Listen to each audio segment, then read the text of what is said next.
day, everyone, and welcome to MongoDB's second quarter fiscal year 2026 earnings call. At this time, all participants are in a listen-only mode. After the presentation, there will be a question-and-answer session. To participate, you will need to press star 11 on your telephone. You will then hear a message advising your hand is raised. To withdraw your question, simply press star 11 again. Please note this conference is being recorded. Now it's my pleasure to turn the call over to Brian Denyeau from ICR. Please go ahead. Thank you, Carmen. Good afternoon, and thank you for joining us today to review MongoDB's second quarter fiscal 2026 financial results, which we announced in our press release issued after the close of the market today.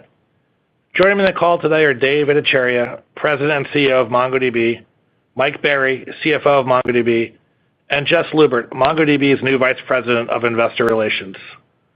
During this call, we will make forward-looking statements, including statements related to our market and future growth opportunities, our opportunity to win new business, our expectations regarding Atlas consumption growth, the impact of non-Atlas business and multi-year license revenue, the long-term opportunity of AI, our financial guidance and underlying assumptions, and our investments and growth opportunities in AI.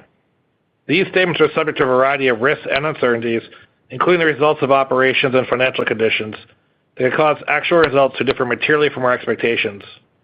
For discussion of the material risks and uncertainties that could affect our actual results, please refer to the risks described in our quarterly report on Form 10-Q for the quarter ended April 30th, 2025, filed with the SEC on June 4th, 2025. Any forward-looking statements made in this call reflect our views only as of today, and we undertake no obligation to update them except as required by law. Additionally, we will discuss non-GAAP financial measures on this conference call. Please refer to the tables in the earnings release on the Investor Relations portion of our website for a reconciliation of these measures to the most directly comparable GAAP financial measure. With that, I'd like to turn the call over to Dev. Thank you, Brian, and thank you to everyone for joining us today. Before discussing our strong quarter, I want to remind everyone about our upcoming Investor Day, which will take place on September 17th at the Javits Center in New York City during our .local conference. We'll spend the day discussing the investments we're making to drive durable growth and margin expansion and our view of the future. I look forward to seeing you there. Now, on to Q2. I'm pleased to report another strong quarter as we continue to execute against a large market opportunity. Let me start with our results before giving you a broader company update. We generated a revenue of $591 million, up 24% year-over-year and above the high end of our guidance. Atlas revenue grew 29% year-over-year, representing 74% of total revenue. We delivered non-GAAP operating income of $87 million for a 15% non-GAAP operating margin, and we ended the quarter with over 59,900 customers. Atlas performance was strong, accelerating to 29% year-over-year growth, up from 26% in Q1. Our customer additions were also robust. We have added over 5,000 customers over the last 2 quarters. These results reflect the strength of MongoDB's platform, our flexible document model, expanded capabilities like search and vector search, enterprise readiness, and the ability to run anywhere. Many of our recently added customers are building AI applications, underscoring how our value proposition is resonating for AI and why MongoDB is emerging as a key component of the AI infrastructure stack. At the same time, we significantly outperformed on operating margin, demonstrating that we can drive durable revenue growth while expanding profitably. In short, our results show that customers are choosing MongoDB. Let me tell you why. First, MongoDB is an enterprise-ready database capable of meeting the most stringent enterprise requirements. Over 70% of the Fortune 500, as well as 7 of the 10 largest banks, 14 of the largest 15 healthcare companies, 9 of the 10 largest manufacturers globally are MongoDB customers. MongoDB is a battle-tested enterprise platform relied on by some of the most sophisticated and demanding organizations in the world, in part because of our strong enterprise posture across security, durability, availability, and performance. Atlas enabled one of the world's largest automakers to overcome Postgres' scalability and flexibility limits while reducing complexity. The company's management console tracks over 8.5 million vehicles, requiring a modern schema to handle both structured and unstructured data, something Postgres could not handle. Ultimately, Atlas consolidated infrastructure, accelerated innovation, and supported the scale of millions of connected vehicles. Second, MongoDB is suitable for a broad range of use cases, including the most mission-critical and transaction-intensive applications. MongoDB has also supported full ACID transactions for more than 6 years, ensuring strong consistency and data integrity at scale. This is why some of the world's most demanding transactional workloads run on MongoDB today. For example, Deutsche Telekom selected MongoDB Atlas as the foundation for its internal developer platform, which includes mission-critical workloads like contract management, device purchases, and billing for 30 million customers. With 90 Atlas clusters managing over 60 million customer records, Deutsche Telekom's customer data platform now handles 15 times the concurrent logins of legacy systems. By consolidating these high-volume, transaction-intensive applications on MongoDB, Deutsche Telekom has improved resiliency, accelerated innovation, and delivered a step change in customer engagement. Third, MongoDB has redefined what's core for the database by natively including capabilities like search, vector search, embeddings, and stream processing. Comparing MongoDB to another database like Postgres is not an apples-to-apples comparison. Take a global e-commerce application that manages inventory and order data while enabling product discovery through sophisticated search across millions of SKUs. The choice for this application is not between MongoDB or Postgres, it's between MongoDB or Postgres plus other offerings like Pinecone, Elastic, and Cohere for embeddings. MongoDB's complete solution allows developers to spend less time stitching together and maintaining a patchwork of disparate systems and more time building differentiated functionality that drives the business forward. For example, Agibank, a Brazilian neobank with 2.7 million active customers, migrated their content management system storing customer records from Postgres to Atlas. As data volumes grew, Postgres' inflexibility and task execution latency drove performance issues, and the database lacked sophisticated secondary indexes and full-text search, hurting sales of core offerings such as loans, insurance, and card approvals. Agibank was constantly updating the database and manually scaling infrastructure, which is both time-consuming and error-prone. With Atlas, Agibank gained a resilient, flexible system that handled rising demand and supported new services, delivering nearly 5 times better performance and 90% lower costs, all with no outages. Fourth, MongoDB is emerging as a standard for AI applications. Over the last few quarters, we've seen a strength in our self-service channel, driven in part by AI-native startups choosing Atlas as the foundation for their applications. In the enterprise segment, adoption is real but early. Much of the activity today centers on employee productivity tools and packaged ISV solutions. Enterprises are still in the very early stages of building their own custom AI applications that will transform their business. We consistently hear from customers that when teams try to scale from vibe-coded prototypes built on relational backends to enterprise-grade deployments, these platforms quickly hit limits in flexibility, scalability, and performance. Across startups and increasingly enterprises, our unified platform is resonating strongly. In the enterprise segment, a leading electric vehicle company chose Atlas and Vector Search to power its autonomous driving platform. After testing Vector Search against Postgres PG Vector for their in-vehicle voice assistant, they selected MongoDB for superior performance at scale and stronger ROI. They now rely on Atlas to handle over 1 billion vectors and expect 10 times growth in data usage by next year. DevRev, a well-funded AI-native platform with proven founders disrupting the help desk market, built AgentOS, its complete agentic platform that autonomously handles billions of monthly requests on Atlas. DevRev accelerated development velocity, lowered costs, and scaled globally with low latency by using Atlas. AgentOS also leverages Atlas Vector Search for semantic search, enriching its knowledge graph and LLMs with domain-specific content. Companies in nearly every industry and across every geography are choosing MongoDB because we deliver the features, performance, cost-effectiveness, and AI readiness they need, all in one platform. As we look ahead, we remain confident in MongoDB's position to lead both the current wave of digital transformation and the next wave powered by AI. With that, here's Mike. Thanks, Dave. I'll begin with a detailed review of our second quarter results and then finish with our outlook for the third quarter and fiscal year 26. I will be discussing our results on a non-GAAP basis unless otherwise noted. As Dave mentioned, we had a great quarter as we exceeded all of our guidance ranges and are increasing our full-year guidance across the board. Now, on to the results. In the second quarter, total revenue was $591 million, up 24% year over year and above the high end of our guidance. Shifting to our product mix, Atlas revenue outperformed our expectations and year-over-year growth accelerated to 29% in the quarter and now represents 74% of total revenue. This compares to 71% in the second quarter of fiscal 25 and 72% last quarter. We had an impressive Atlas growth quarter, which benefited in part from the strong start to consumption in May that we referenced on our last call, as well as broad-based strength, especially in larger customers in the U.S. Let me provide some context on Atlas consumption in the quarter. In Q2, Atlas consumption growth was strong and relatively consistent with last year's growth rates.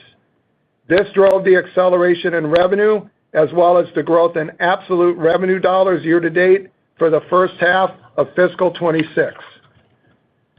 Turning to non-Atlas, revenue came in ahead of our expectations in the quarter as we continue to have success selling incremental workloads into our existing EA customer base. Non-Atlas ARR, which reflects the underlying revenue growth of this product line without the impact of changes in duration, grew 7% year-over-year. In addition to the good underlying trends in non-Atlas, in Q2 we also benefited from more multi-year deals than expected, reflecting our customers' desire to commit to building with MongoDB long-term. Approximately half of the non-Atlas revenue outperformance versus guidance was attributable to multi-year outperformance. We had another strong quarter for customer adds in the second quarter as we grew our customer base by approximately 2,800 sequentially, bringing the total customer count to 59,900, which is up from over 50,700 in the year-ago period. This quarter, we incorporated new customers added from the Voyage AI acquisition to our customer count, representing 300 of the 2,800 added. The growth in our total customer count is being driven primarily by Atlas, which had over 58,300 customers at the end of the quarter, compared to over 49,200 in the year-ago period. It is important to keep in mind the growth in our Atlas customer count reflects new customers to MongoDB, in addition to existing EA customers deploying workloads on Atlas for the first time. Of our total customer count, over 7,300 are direct sales customers, a decline of 200 customers sequentially and flat year-over-year. These metrics are largely due to our decision to reallocate a portion of our go-to-market resources from the mid-market to the enterprise channel, starting in the second half of last year. This does not impact our total customer count, but is an output of fewer self-serve originated customers being elevated to our direct sales team as we move up market.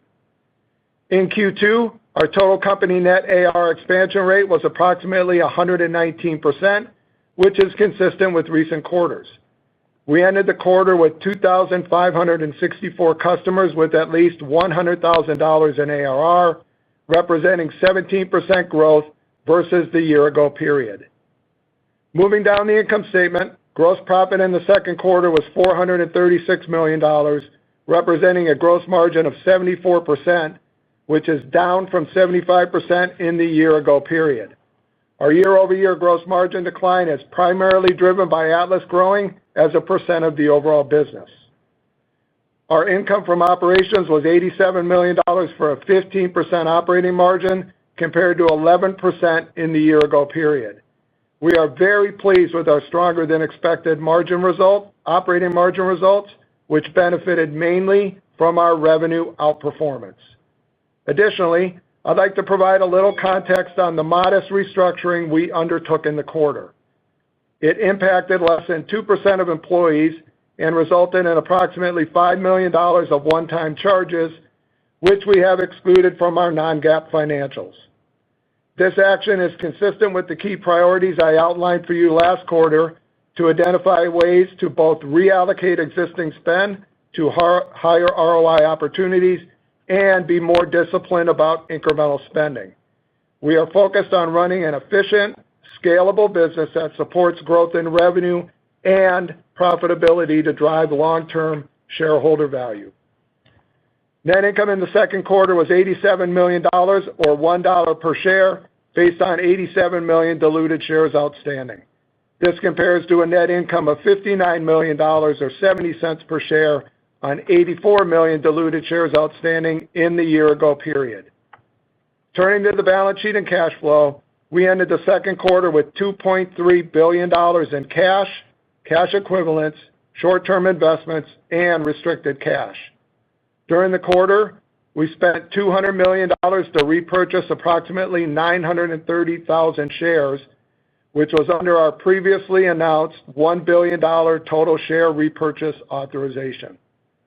Operating cash flow was well above our expectations at $72 million, and free cash flow was $70 million, which compares to -$1 million and -$4 million, respectively, in the year-ago period. Our strong cash flow results were driven primarily by strong operating profit and higher cash collections. Before turning to our outlook in greater detail, I'd like to share the key points driving how we are looking at the rest of fiscal year 26. Number one, we are raising our expectations for revenue based on our confidence in Atlas, as well as a strong performance in the first half of the year, providing a higher starting point for Atlas heading into the second half. Number two, we are increasing our operating margin guidance by 150 basis points at the high end, reflecting our strong Q2 performance and continued focus on margin improvement. And number three, we are raising our operating margin guidance while still continuing to make incremental investments for growth with a focus on R&D and developer awareness. Now moving on to our full-year guidance, I'd like to provide some incremental comments on our expectations. First, as we discussed, we had a strong start to the year and are confident in our ability to drive continued revenue and profitability growth. We are raising our full-year revenue guidance by $70 million, including the $38 million outperformance in Q2. This reflects the strong Q2 consumption benefiting revenue in the second half and our continued confidence in Atlas growth. All in, this implies mid-20s% growth for Atlas in the second half of the year. Second, incorporating our strong performance in the first half, we expect non-Atlas subscription revenue will now be down in the mid-single digits for the year, compared to our prior expectation of high single-digit decline. We also expect the headwind for multi-year license revenue for fiscal 26 to now be $40 million due to the Q2 outperformance, compared to our prior expectation of approximately $50 million. Please note, we expect non-Atlas ARR will continue to grow year over year. Finally, we are raising our expectations for operating margin to 14% at the high end, up from 12.5% in our prior quarter guidance. This reflects the better-than-expected revenue performance, the impact of our more disciplined approach to investing for growth, and our increased focus on efficiency. For fiscal year 26, we now expect revenue to be in the range of $2.34 to $2.36 billion, an increase of $70 million from our prior guide. We are raising our non-GAAP income from operations expectations by $44 million and are now targeting a range of $321 to $331 million, and non-GAAP net income per share to be in the range of $3.64 to $3.73, based on 87.4 million diluted shares outstanding. Note that the non-GAAP net income per share guidance for the third quarter and fiscal year 26 assumes a non-GAAP tax provision of 20%. Moving on to our Q3 guidance, a few things to keep in mind. First, we expect to see a low 20% year-over-year percentage decline in the non-Atlas business after the strong multi-year outperformance we experienced in Q3 of fiscal year 25. As a reminder, Q3 of last year was our strongest multi-year revenue quarter and is the largest portion of the multi-year headwind. Second, we expect operating margin will be lower than in Q2, primarily due to the expected sequential decline in non-Atlas revenue, which is very high margin revenue. In addition, it is also impacted by the timing of operating expenses, specifically R&D hiring and seasonality of our marketing investments. With that context, I will now turn to our outlook for the third quarter. For the third quarter, we expect revenue to be in the range of $587 to $592 million. We expect non-GAAP income from operations to be in the range of $66 to $70 million, and non-GAAP net income per share to be in the range of 76 to 79 cents, based on 87.7 million diluted shares outstanding. To summarize, we had a very strong quarter. We are pleased with our ability to drive revenue growth across the business and increase our operating profit expectations. We remain incredibly excited about the opportunity ahead and will continue to invest responsibly to drive long-term shareholder value. I would also like to take a moment to extend a warm welcome to Jess Lubert, our new Vice President of Investor Relations, who started with us yesterday.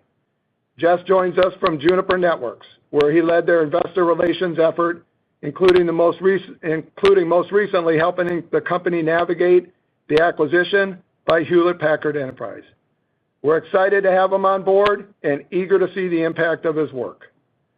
Last but not least, we look forward to seeing many of you in a few weeks at our Investor Day.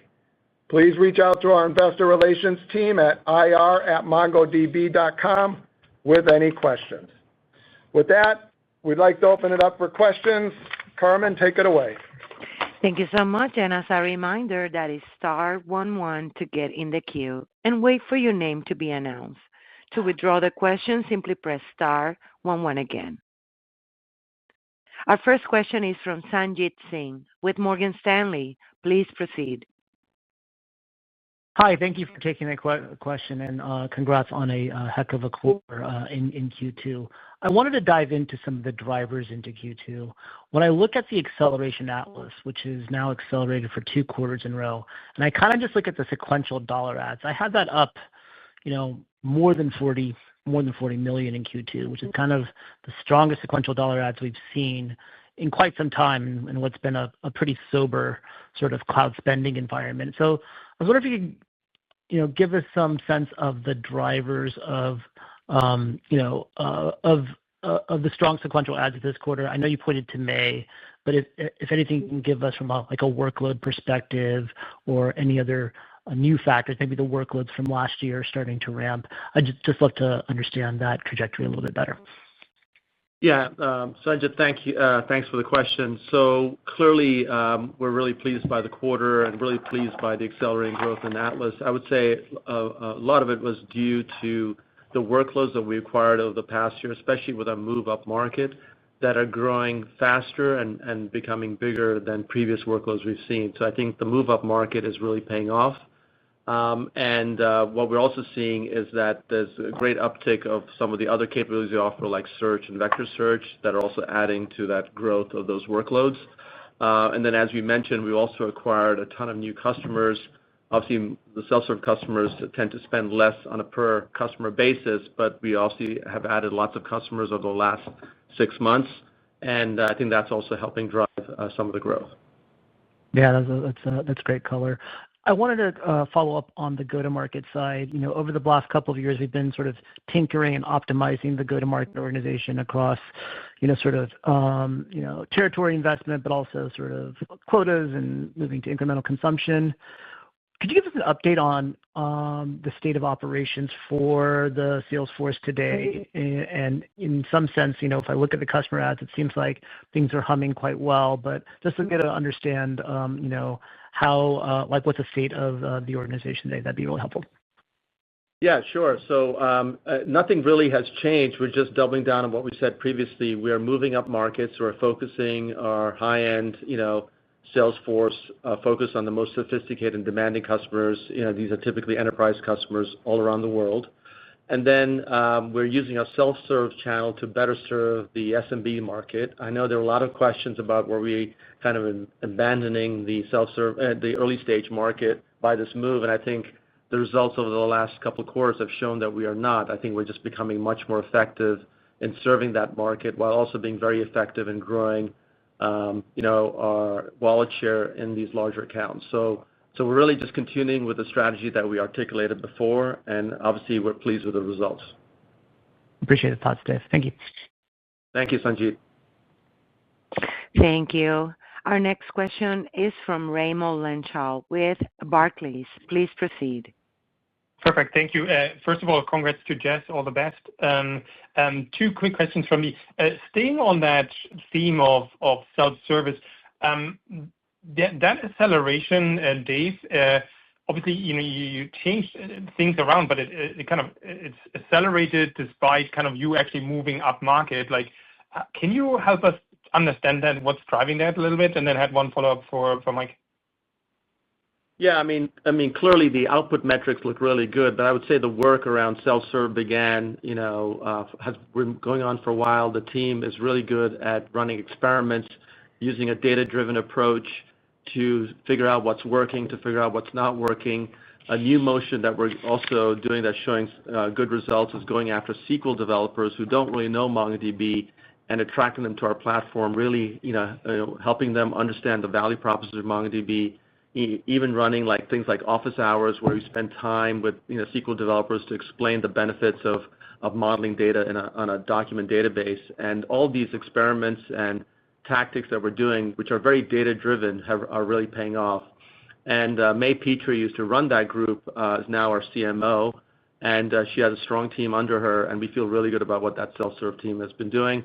But again, we don't want to declare victory too early, but obviously we're very pleased with the results. Yeah, no, that's really nice to see. And then, Mike, thanks, first of all, for all the extra disclosure. The ARR for the non-Atlas or EA part is kind of really helpful. If you think about I get the logic around the renewal cohorts, especially Q3, but am I doing the math correctly that actually next year that part of the business looks more interesting because the cohort looks better? Like just trying to get your idea, and maybe you might not even give it to us because you just do ARR. Thank you. Sure. So thanks for the question. So I'm going to hold that answer until we get to Q3 of next year because it kind of depends on what happens in Q3 of this year. So the one thing is, as we've talked about, the big impact in Q3 of this year is the multi-year. We'll see how it comes back next year, but it really depends, Raimo, on how we do in Q3 this year. Yeah. Okay, perfect. Thank you. But thanks for the disclosure. Really helpful. You're welcome. Thanks, Raimo. Thank you so much. And our next question comes from Tyler Radke with Citi. Please proceed. Hey, thanks for taking the question. And nice job on the Atlas growth. Wanted to dig into the AI commentary that you had, Dave. Obviously, last quarter you talked about Cursor, which obviously is ramping up significantly in terms of their ARR. And I think you called out many examples this quarter, including a autonomous vehicle company. Sounds like expecting pretty significant growth there. But how much of that is playing into the Atlas strength that you're seeing here in the quarter? Any way to quantify that cohort or use cases, whether it's vector search or maybe even if you throw in Voyage, just help us understand if that's starting to move the needle, because it sounds like there's some pretty high profile wins in there. Yeah, so thanks for the question, Tyler. While we're adding thousands of AI native customers, I will tell you that the growth that we delivered this quarter was not material to that growth. The growth was really driven by our core business and our core customer base. And so, while we're very happy with the AI customers increasingly choosing MongoDB, it was not a material mover of the needle for our growth. Great. And then follow up on the migration opportunity. I know you've been investing in relational migrator. You're working with companies like Cognition to accelerate the code migration opportunity. And you've seen professional services ramp up a little bit. But where have you started to see sort of the time to migration or re-platform improve a bit? Just anything you could share in terms of that migration opportunity, if that's started to improve in terms of velocity or size of workload, migration would be helpful. Thank you. Yeah, sure. So yes, we're super excited about what we call app modernization or legacy app modernization. You'll hear a lot more about this at Investor Day in September, Tyler. But what I will say to you is that the value proposition is very clear. Customers are very, very motivated to try and modernize these legacy systems for a wide variety of reasons. We are seeing a lot of progress. We've actually brought in a new product leader who brings a lot of depth and scale, especially around AI, to help us build the tooling to leverage AI to really, drive more automation in terms of how we analyze and refactor the code. We brought in a new leader last quarter to really help drive the delivery and the go-to-market efforts around AppMod. So we're definitely beefing up resources, and I would say that we're investing a lot in product, and there's a lot more to do. And I would say this is something that we're very excited about, but it'll drive more of our longer-term growth. It won't be as pronounced in terms of this year, but we're very, very excited about the opportunity, and we're definitely will spend more time discussing this and what we're actually doing on the product side in September. Thank you. Thank you. One moment for our next question. It comes from Jason Ader with William Blair. Please proceed. Yeah, thank you. Dave, I was hoping you could talk about some of the kind of latest industry developments just on the technology side. In particular, I'm thinking about Lakebase from Databricks and then DocumentDB and the Linux Foundation. Can you just comment on both those things and how they might impact MongoDB and how you differentiate? Yeah, so let me tackle them one by one. Clearly, what we are seeing is that the strategic high ground for AI, especially when it comes to inference, is OLTP. So we talked about this on the last call, where some companies had acquired early stage OLTP, startups, and what it really spoke to, and those companies had spoken about their organic efforts to build an OLTP platform, and I think what it spoke to was the fact that building an OLTP platform that's ready and mission critical and enterprise can serve the most demanding requirements of enterprises is not trivial. And I think they basically threw in the towel and decided to do these acquisitions. And what it just reinforces that OLTP is the strategic high ground for AI, and we believe that if now customers are going to be choosing what OLTP platform that they want for AI, just given our architecture, just given the fact that we have a durable architectural advantage in terms of JSON support, which addresses messy, complicated, and highly interdependent and constantly changing data structures. The fact that we integrated search and vector search, I think, really helps us position going after AI. With regards to your second question around the Linux Foundation, I think what this really also shows is that real JSON is much more important now with AI than ever before, and the clones and bolt-ons and that have traded off features and performance and developer experience have just not met customer expectations. And candidly, what I see this is that the hyperscalers are investing less and really handing off to the open source community to kind of really take on the bulk of the work in terms of product development. Our hyperscaler partnerships remain strong, and I think we have the right open source model where we can balance the access to free software while preserving the ability to both generate and capture value. Great, thank you. And then just one quick follow-up. Why do we hear so much about Postgres adoption for AI startups? You talked about the success you guys are having, but if Postgres has the disadvantages that you've talked about, multiple times, scalability, JSON support, how come we hear so much about that, kind of at least in the early stages of AI? Yeah, that's a really good question, and I think it's important to understand. And we spend a lot of time. We have now invested in a team in the Bay Area that spends a lot of time with the startup community. What's become clear is a lot of these startup founders don't think that hard about their database choice. They kind of go with what they know. And what we are seeing is that as some of these startups are scaling, they're running into real scaling challenges with Postgres.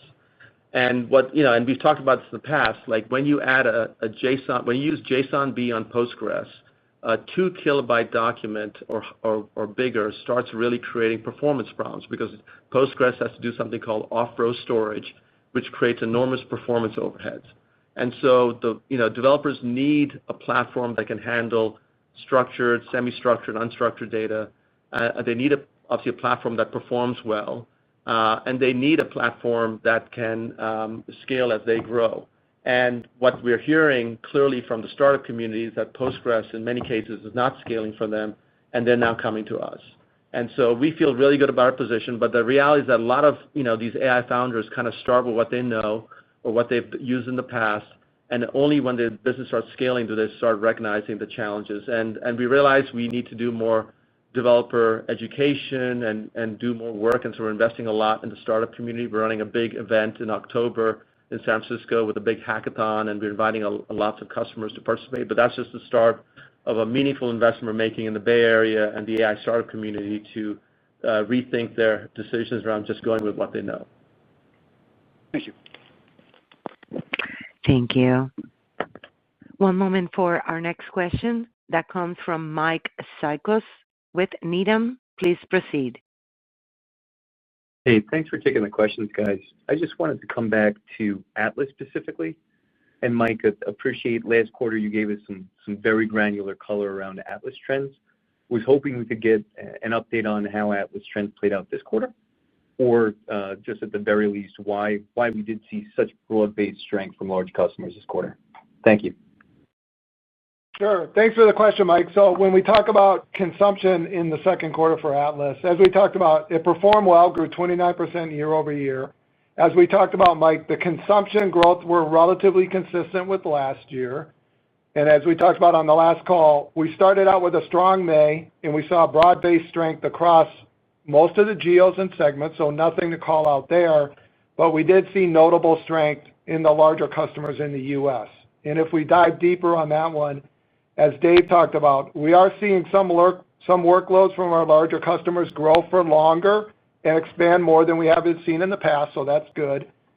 While there's many moving parts in the consumption business, we also expect that there is benefit from our go-to-market changes. And given the preponderance of our strategic accounts being in the U.S., no surprise that we saw that growth mostly in the U.S. And then lastly, Mike, there is some benefit from comparing it to a little slower growth in Q1. So that would be the detail on Q2 as it relates to consumption growth. Thank you for that. And if I could just squeeze maybe one more in on the outperformance that we saw this quarter from the multi-year deals, and maybe I'm just misunderstanding here, but my assumption was the reason we were facing this outperformance was really tied to the fact that in prior years we've had some pretty big deals on the multi-year front. And so to see some of these deals come in this year, is that a function of customers renewing earlier, which is helping fill that larger divot that we previously expected? Is that a fair assumption, or can you help me think through that a little bit more? Thank you. So thanks for the golf analogy. No, it did not fill the divot. So in Q2, it was good underlying strength in ARR growth, and then greater than expected multi-year. There were really no pull forwards, Mike, and this is a hard business to forecast because sometimes even customers don't know whether they're going to opt for an annual renewal or a multi-year. So there were no pull forwards, and there was nothing out of the ordinary. Very importantly, we left the non-Atlas assumptions consistent with our last guidance, hence pulling down the multi-year headwind from 50 to 40. And again, nothing to call out on Q2, no pull forwards, and there were really no large multi-years in there. It was just across a good subset of customers. Thank you again. Yep. Thank you. Our next question comes from the line of Alex Zukin with Wolfe Research. Please proceed. Yes, thanks for squeezing me in, and I'll echo the congrats on a truly amazing quarter. I guess, Dave, when you think about the AI comments that you've talked about, both in the press release and in the call, maybe just a little bit more nuance in the use cases, not necessarily that you're seeing kind of contribute materially today, but the differentiation in the platform that you're able to incrementally take market share as it becomes available, both in net new kind of AI native companies, but also in some of your larger existing companies or customers that are starting to modernize for this kind of conversational or AI native era. Where are you seeing the most momentum in terms of workload construction and scale? And when do you think we should expect to kind of actually start seeing that contribute more materially to the growth in consumption? Yeah, so thanks for the question, Alex. A couple of points. Again, we're really pleased with the results of this quarter, but I would say the AI cohort, was not a material driver of the growth. That being said, what we are seeing is a lot of customers very, very interested in our architecture. And let me again walk through why. One, we're a JSON database. JSON is the best way to express and model the complicated and messy and highly interdependent and constantly evolving data structures that you have to deal with in the real world. So that's point number one. So it's much easier to do that on MongoDB than to do that on some kludgy, kind of setup on top of a relational database. Second is that we integrate search and vector search, so you can do very sophisticated things to what people call hybrid search and retrieval. You can do very sophisticated things in finding information quickly, which is a very unique differentiator for us. So what this means is that rather than stitching together multiple systems, you can do this all in MongoDB, so it becomes less complexity and lower cost. The third thing is that we've now embedded voyage models on our platform, right? So if you control the embedding layer, you sit at the gateway of meaning of AI, right? What the embedding models do is really are a bridge between a company's private data and the LLM. So that becomes really important because the better the quality of the embedding model, the better the quality of the signal of your own data. So that reduces things like hallucinations or just bad outputs. And so customers are now, as people start caring more and more about higher stake use cases, they really want to ensure those outputs are high. And the fact that it's part of our platform, we can enable you to do auto embeddings, it becomes an incredibly compelling feature. In terms of the market, what I would say is that the enterprise uptake of AI is still early. I've said this for a couple of years now, and I think a lot of people were a little skeptical of what I said, but it's proving to be true. As we predicted, the lack of skills and the lack of trust with AI systems is kind of slowing. People are being very cautious about deploying AI. Where it is being deployed is really on end user productivity, whether it's developers with code gen tools or business users using tools to summarize documents, extract data, or things like deflecting tickets from people to systems with conversational AI.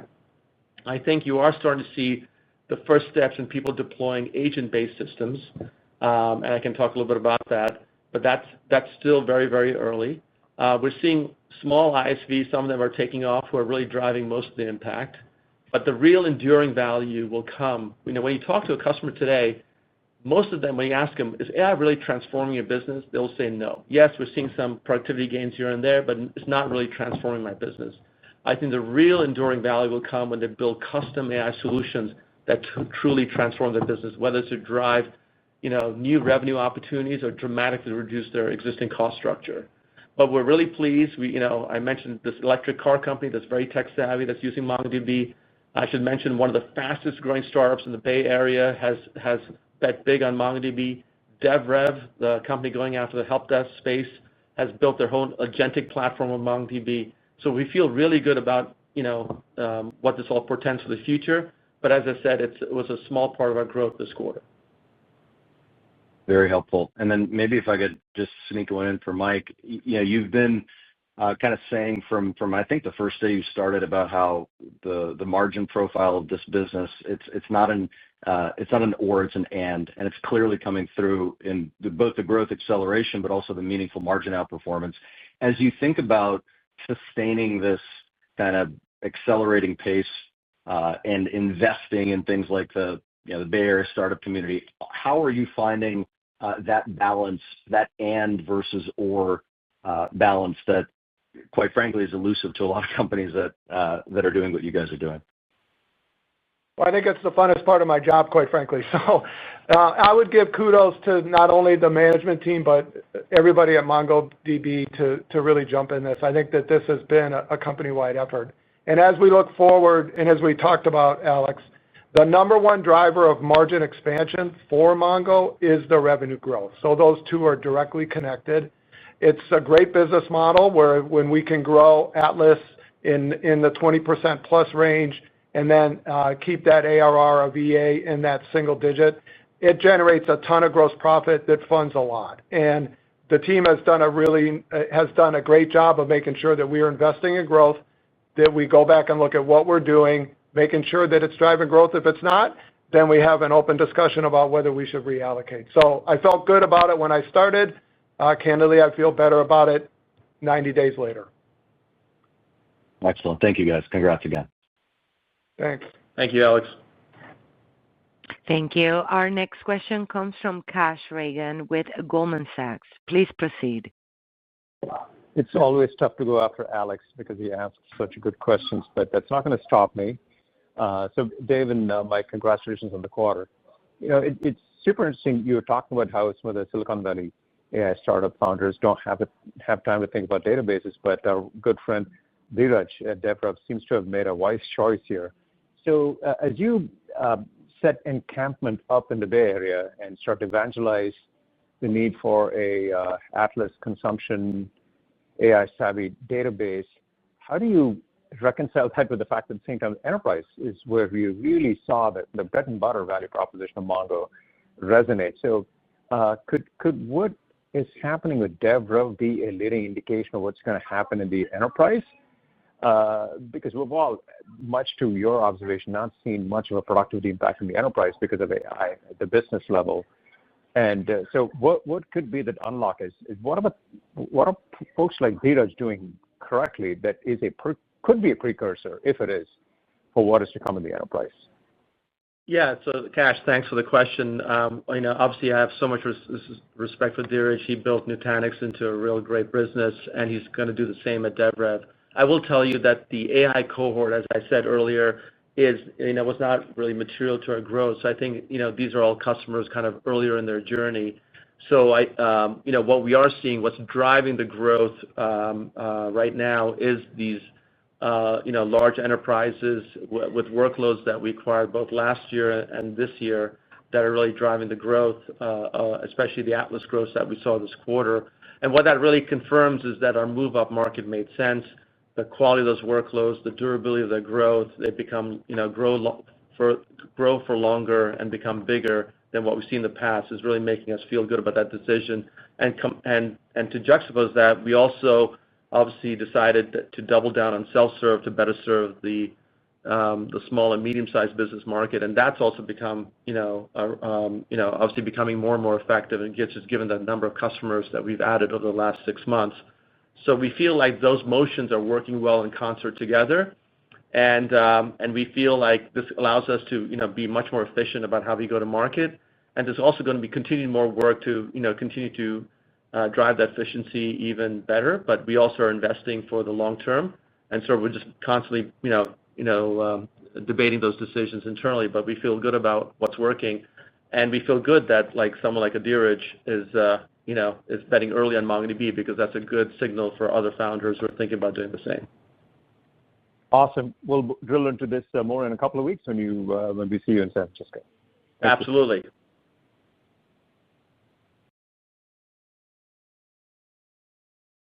Thank you. One moment for our next question.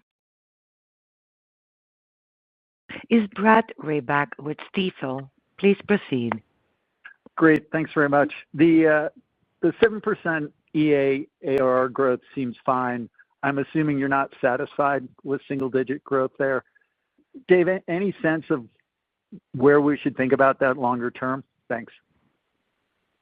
Clearly, EA is a large enterprise motion, and what we've seen is that it's typically less new customers choose EA, and it's more of our existing customer base who have a mix of EA, and then sometimes they then also start deploying Atlas. I think one thing that's becoming more and more clear is that customers are becoming much more thoughtful about how to think about using deployments on premise versus using the cloud. I think 4 or 5 years ago, there's a belief that everything was going to move to the cloud. I think large enterprises have become much more sophisticated and nuanced in their thinking, and they believe that some workloads make sense to run on-prem and some workloads make sense to run in the cloud. And I think that's where the MongoDB story becomes really attractive, because the same code base can be used. And so it also gives them optionality for the future where they can move from on-prem to the cloud. And a lot of our EA customers have done that, either with new workloads and some existing workloads. And then they can also move from cloud to cloud. And they can also move back to on-prem if they choose to do so. So that optionality becomes a very powerful value proposition for our customers. Great. Thank you very much. Thank you, Brad. Thank you. Our next question is from the line of Ittai Kidron with Oppenheimer. Please proceed. Thanks. Again, great numbers and congrats to Jess and good luck in the new role. Dev, I wanted to dig into the AI opportunity again, but take it from the perspective of a go-to-market motion. Clearly, you can power a lot of AI use cases that are embedded with bigger platforms through a self-serve motion, but it sounds like to really capture the big workload opportunities, it's going to have to be more of an enterprise push. So I'm kind of wondering, how do you think about targeting the AI opportunity from go-to-market motion? That doesn't just fall into, if you're a big enterprise, I'm going to send you to an enterprise salesperson and all the rest call our self-serve and do it yourself. Is it something a little bit more, you think, targeted perhaps that you need to take here in order to capitalize on this opportunity? Yeah, what I would say, Ittai, is that we've seen this movie before with the cloud, where some early-stage customers started growing very, very quickly, and then we then put dedicated sales focus on those accounts, and they grew then even faster. So we're clearly watching the market, and when self-serve customers are to a point where they really need a higher touch kind of engagement model, then we're more than happy to do that. And we have a team that kind of helps transition customers from self-serve to more of a direct sales approach. And that has worked for us. I think what we have learned is that line by which we actually engage a high-touch model can move higher because we've become so sophisticated with self-serve that we can really serve customers for early-stage customers for a long period of time. In terms of the enterprise, what I would say is what I've said earlier is that the enterprise is still quite early in their journey to AI. Most of the investments right now are more on end-user productivity, like developers using code gen tools and what I call low-stakes use cases. In fact, I had 2 meetings today with 2 different leaders of 2 different financial institutions here in New York, and they both talked about what they're doing in AI. They both admitted that they've kind of started with low-stakes use cases, but their appetite to start doing more is increasing as they get more and more comfortable with the technology, and they're quite excited to leverage MongoDB as part of that journey. But again, I think that's a kind of a microcosm into the enterprise market where I think they're still quite early in their AI journey. And if you remember, this is something I've been saying for a while, that most customers, most people overestimate the impact of a new technology like AI in the short term, but underestimate it in the long term. And I think we're just in that classic journey right now. Appreciate that. And maybe as a follow-up, Mike, I just want to make sure I dig in a little bit into the non-Atlas business, the EA, predominantly EA business. Can you tell us roughly what % of your customers here are on multi-year deals versus just annual deals? I'm just kind of curious where we are now and what was it, say, a year or 2 ago, and where do you think that mix is going to be a year or 2 from now? Yeah, thanks for the question. We don't break out the percentage of customers on multi-year versus 1 year. What I would say is in fiscal 25, obviously we saw a lot of larger multi-year deals, and you see that in the numbers. This year, we will always see multi-year deals. They haven't been, I would call it, as large, so it's more widespread. So that's really the change that we've seen. We haven't broken that out. I don't think that it has changed much, especially over the year, as Dave talked about. It's going to be a mix of Atlas and on-prem, and that mix has stayed relatively consistent. When you look at the customers that are choosing multi-year deals, has anything changed in the way they think about the reasoning behind doing that versus not? No, reasons are the same. It's typically if it aligns with their long-term strategy, they want to be able to lock in the pricing. And as everybody knows, hey, data has gravity. Moving data around is not fun for everybody, so they want to be able to lock in and guarantee their prices for that period of time. Appreciate it. You bet. Thank you. Our next question comes from the line of Siti Panigrahi with Mizuho. Please proceed. Thanks for taking my question. And Dave, I think some of the comments you were talking about AI slowdown, and you heard about recent MIT report about 95% AI implementation not getting any kind of return.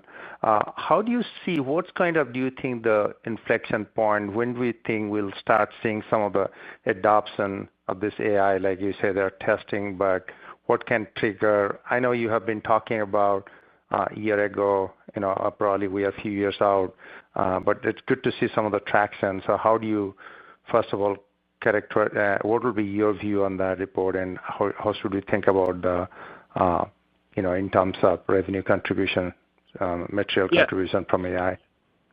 Yeah, so I think it just comes down to the fundamental principles. I think customers need to feel, one, that the quality of the output of these AI systems is high.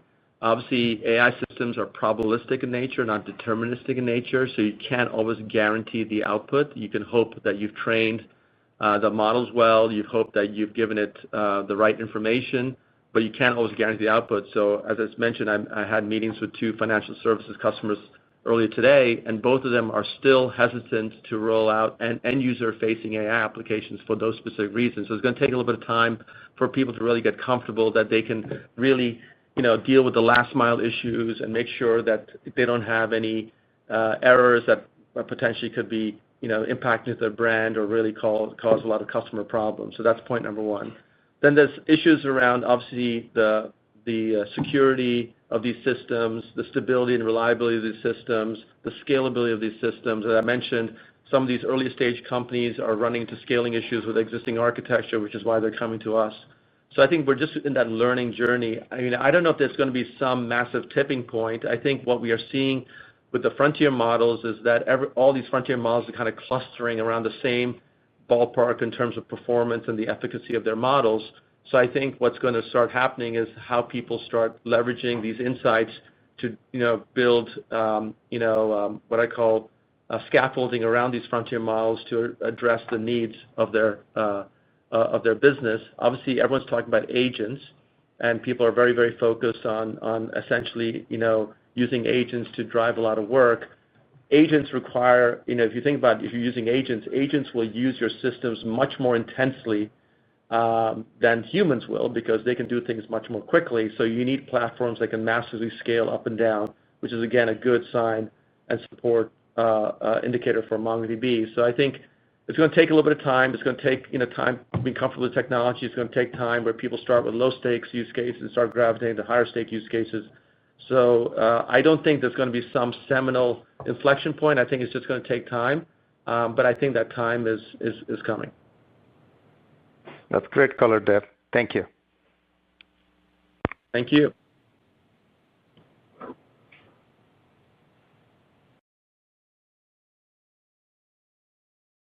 Our next question is from Brad Sills with Bank of America. Please proceed. Oh, great. Thank you so much. I wanted to ask about some of the investments that you alluded to earlier that you're making in R&D. How are you thinking about that? Is it incremental investments in some of these newer offerings, like vector and streaming? Are there new workloads that you're thinking of addressing here? Would love to get some color on just where you're investing in the stack. Thank you. Yeah, sure. So we talked about the fact that R&D is a big part of our investment focus for this year. One, we came out with 8.0, which was the most performant release ever. So we are already starting to see dividends of our investments in our platform. 8.1 is even better. And then we're also making investments in the expansion parts of our platform. What I will say is we're going to go into a lot more detail around this Investor Day. So if you can hold until September 17th, we'll go into a lot of things that we're doing on the R&D side, as well as what we're doing on application modernization and the tooling that we're building there, that will really speak to those investments that we're making, and we'll give you a lot more color. Got it. Great. Thanks for that, Dave. And one more, if I may, please. I know there's been an effort to focus on driving higher quality workloads in that larger account base. I mean, to what extent would you attribute some of this upside to that effort, and maybe just an update on that effort as you've made? I would attribute a lot to that effort. I would say a big part of this growth is the fact that we're acquiring higher quality workloads that are growing faster and for longer than the workloads required, say, in earlier years. And I think that's a big part for why you're seeing this growth happen now. Great. Thank you. Carmen, I think we have time for one more question. All right, one moment, please. And we have the line of Rishi Jaluria with RBC. Please proceed. Oh, wonderful. Thanks for squeezing me in at the deadline. I'll keep myself to one question. Dave, really nice to see the early traction with AI native companies. It's always made sense to us, especially given your scalability and your ability to work with unstructured data.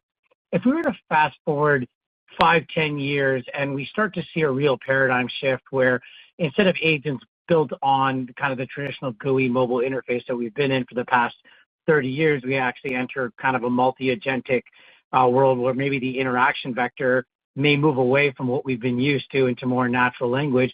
Can you talk about why MongoDB still has a strong role and some of the investments that you might be making to position yourself well for that world, understanding that's at the very least several years away? Thanks. Yeah, sure. So again, just to make sure we're all talking the same language, we believe that agents essentially do three things. One, they perceive or understand the state of things. So you need essentially a way to understand the state of what's happening in your business. Then you need to decide what to do or plan. So basically, you have to come up with a plan saying, I want to take this action or these sets of actions. And then you have to act. You actually have to go execute those actions, right? So why is MongoDB good for agents? One is, as I said before, the JSON document database is the best at being able to model the real world, the messiness, the complicated nature. The real world does not fit easily in rows and columns, and that's why our document database, I think, is the best way to do that. Two, we obviously support search and vector search, so you can do very sophisticated hybrid search. So that becomes super important. And then with memory, if agents didn't have memory, they would act like goldfish. They could only react to the last piece of information that they saw.